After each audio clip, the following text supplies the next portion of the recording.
Hello and a warm welcome to Diplomatic Channel. I'm Layo Olarinde, standing in for your regular host, Amarachi Ubani. Here are the highlights of the program. I, Donald John Trump, do solemnly swear that I... Donald Trump is sworn in as the 47th President of the United States of America. And 15 months of war comes to an end in Gaza as Israel and Hamas agree to a ceasefire and hostage release deal. But before that, let's check other top stories in diplomatic circles.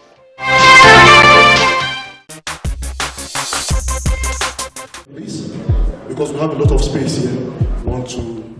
The federal government of Nigeria is promising to respond to the transparency requirements in the implementation of the 2016 Paris Agreement. National Coordinator of the Reducing Emissions from Deforestation and Forest Degradation in the Ministry of Environment stated this during a meeting with the delegation from the Food and Agricultural Organization in Abuja. Mr. Moses Ama stressed that Nigeria will continue to strengthen its institutional and technical capacity to respond to the transparency requirements of the Paris Agreement. The Climate Change Convention.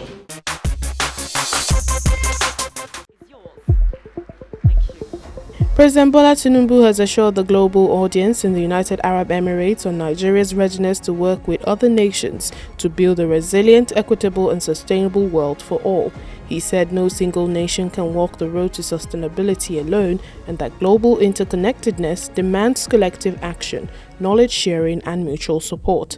President Tinubu spoke on the second day of the 2025 Abu Dhabi Sustainability Week on the theme From Climate Imperatives into Economic Prosperity, Bridging Africa with the Global Energy Future. We stand at a crucial and critical junction in human history.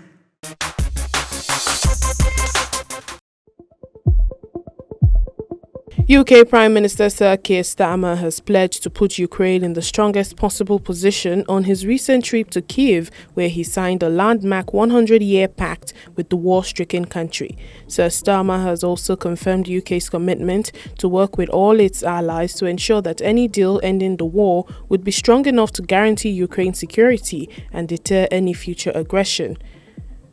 Ukrainian President Volodymyr Zelensky is looking to firm up security guarantees from key allies. The Ukrainian president had previously asked for the UK as well as other European allies like France to send troops to Ukraine for a peacekeeping operation after the war.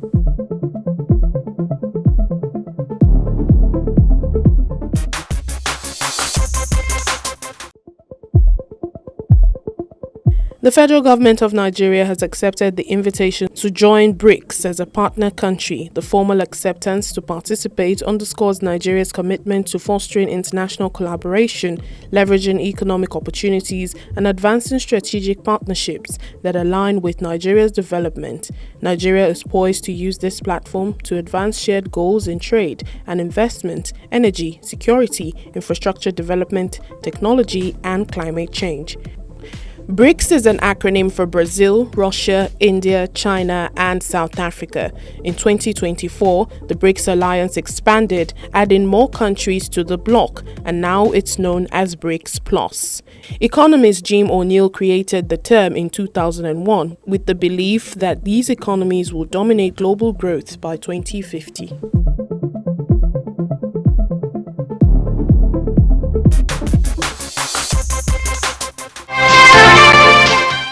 Donald Trump has been sworn in as the 47th President of the United States. The inauguration ceremony took place on the 20th of January at the U.S. Capitol building in Washington, D.C. This marks the peaceful transition of power from Joe Biden to Donald Trump, who is returning to the White House for a non-consecutive second term.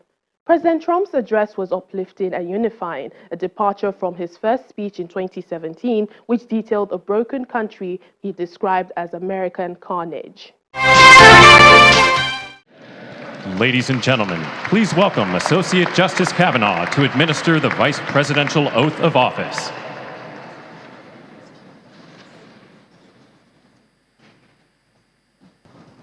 Please raise your right hand and repeat after me. I, James David Vance, do solemnly swear I, James David Vance, do solemnly swear that I will support and defend the Constitution of the United States that I will support and defend the Constitution of the United States against all enemies, foreign and domestic, against all enemies, foreign and domestic, that I will bear true faith that I will bear true faith and allegiance to the same, and allegiance to the same, that I take this obligation freely that I take this obligation freely without any mental reservation without any mental reservation or purpose of evasion, or purpose of evasion, and that I will well and faithfully discharge and that I will well and faithfully discharge the duties of the office on which I am about to enter. which I am about to enter. So help me God. So help me God. Congratulations, Mr. Vice President.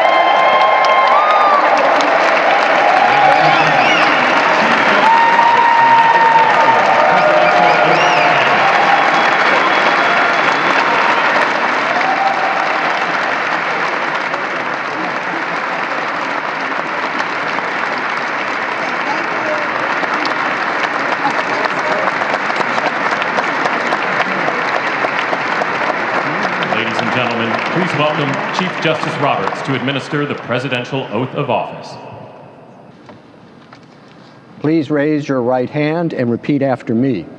I, Donald John Trump, do solemnly swear I, Donald John Trump, do solemnly swear that I will faithfully execute that I will faithfully execute the office of President of the United States the office of President of the United States and will, to the best of my ability, and will, to the best of my ability, preserve, protect, and defend preserve, protect, and defend the Constitution of the United States. the Constitution of the United States. So help me God. So help me God. Congratulations, Mr. President.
It is my honor and pleasure to introduce to you the 45th and the 47th President of the United States of America, Donald J. Trump.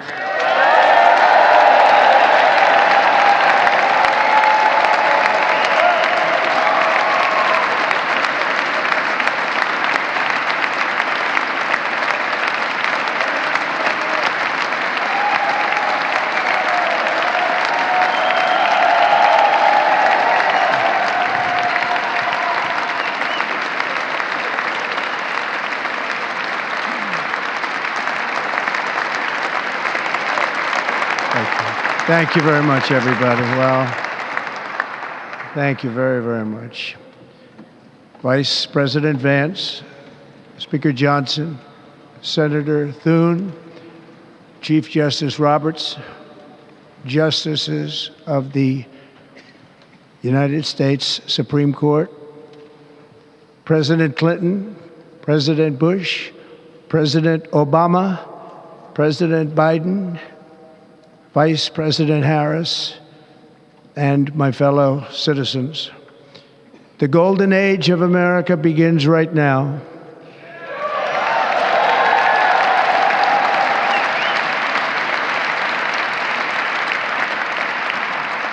From this day forward, our country will flourish and be respected again all over the world.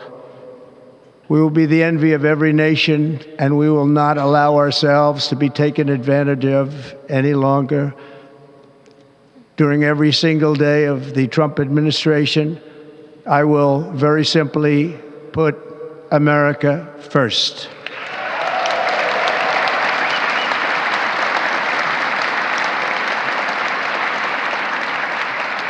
Our sovereignty will be reclaimed. Our safety will be restored. The scales of justice will be rebalanced. The vicious, violent, and unfair weaponization of the Justice Department and our government will end.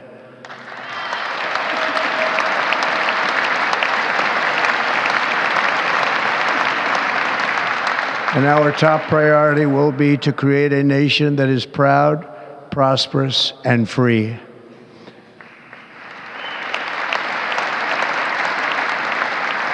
America will soon be greater, stronger, and far more exceptional than ever before.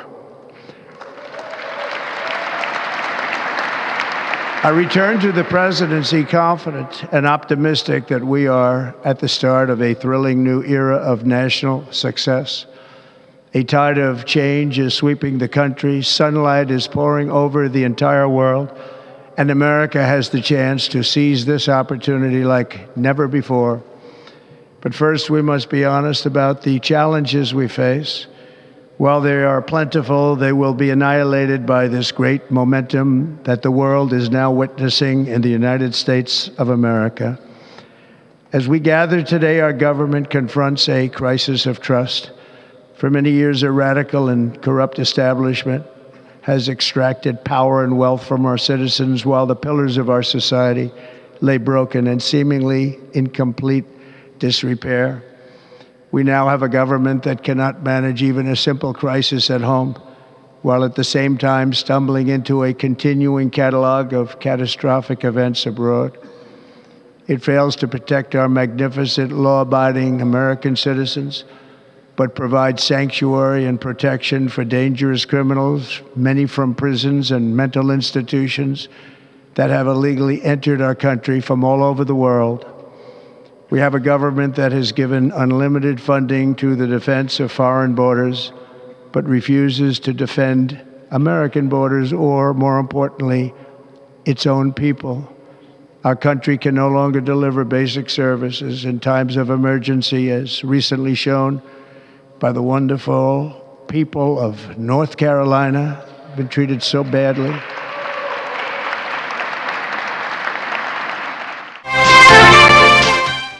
Joining us now is Ambassador Hassan Mohammed. He's a former ambassador, deputy head of mission at the Embassy of Nigeria in Washington, D.C., U.S. He was also a former permanent representative to the Organization of American States. Thank you so much, Ambassador. Welcome to Diplomatic Channel. Thank you. I want to begin by asking, what are your thoughts on President Donald Trump's second coming to the White House? First of all, I want to congratulate President Donald Trump for making it the second time to the White House. My note, if we expect serious changes in the relationship with Africa, you see, during the campaign, Africa didn't feature well in their consideration. So Africa will continue to occupy the back burner, but the process where you have so many countries turning towards like Mali, Burkina Faso, and Niger, they are talking of going to or hobnobbing with Soviet Union with Russia. That might change the dynamics and is likely to arouse the interest of the United States. And that is for Africa. But Africa's position in world affairs, regrettably, is not much of a concern to the Western world.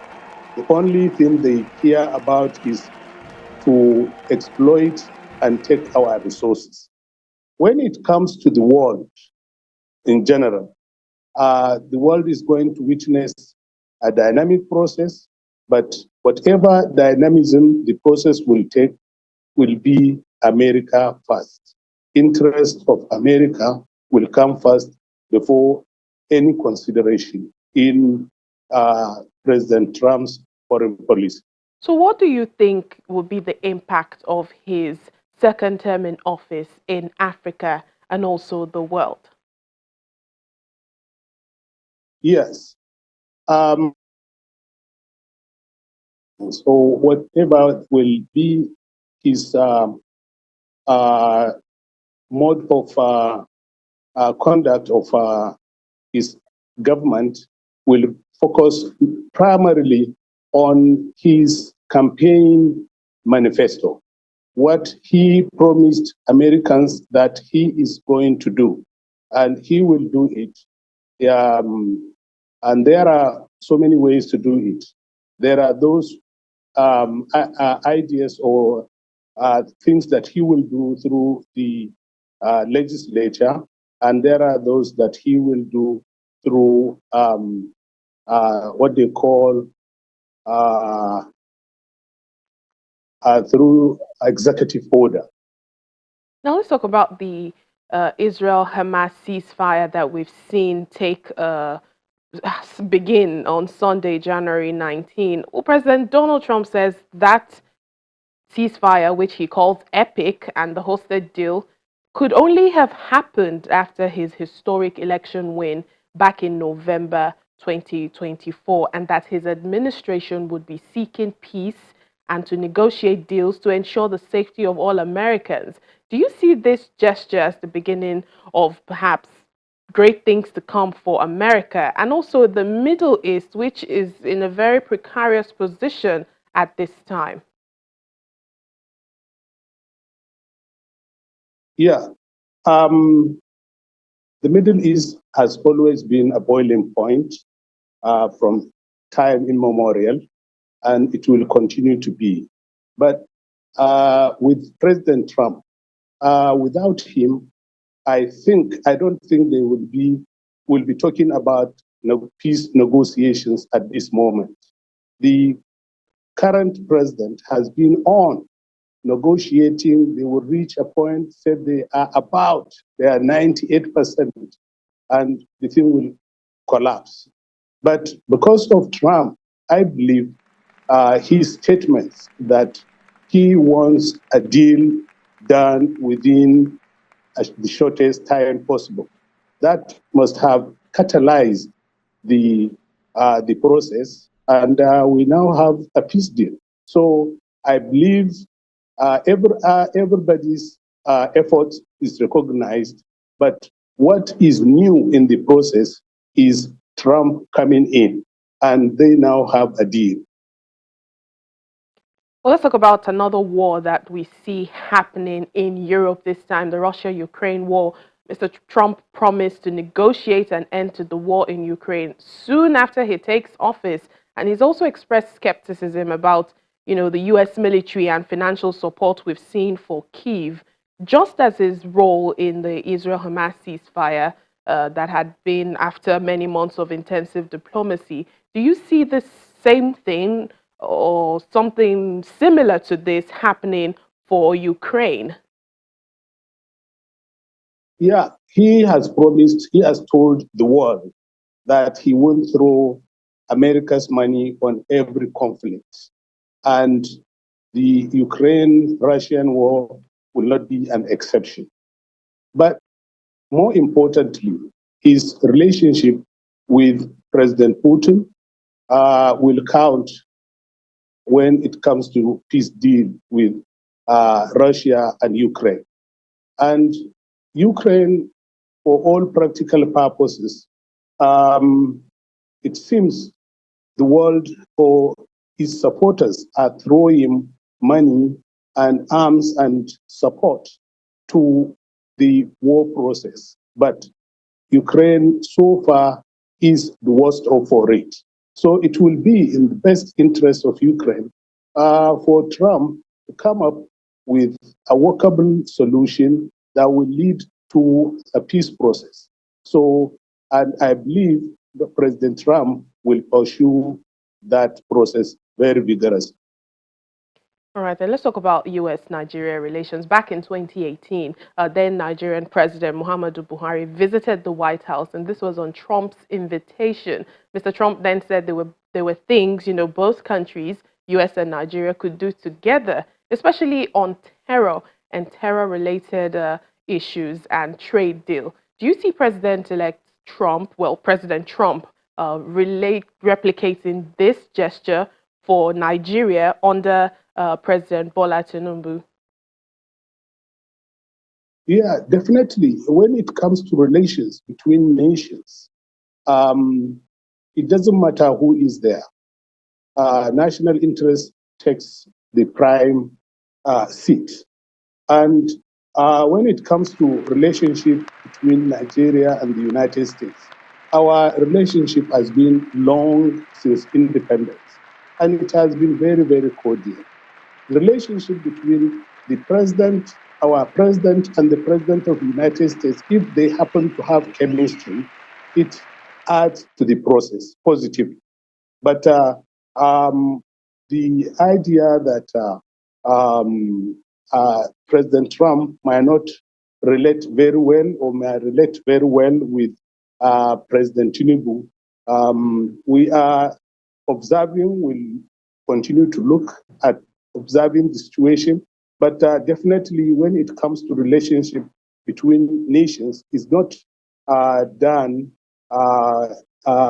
individually. That is, they won't consider their relationship, but national interests of both countries. That is what matters in diplomacy. All right, then. Thank you so much. You're welcome. And that's Diplomatic Channel for this week. You can watch this and other episodes again on youtube.com/channelsweb. I'm Layo Olarinde. Thank you for watching.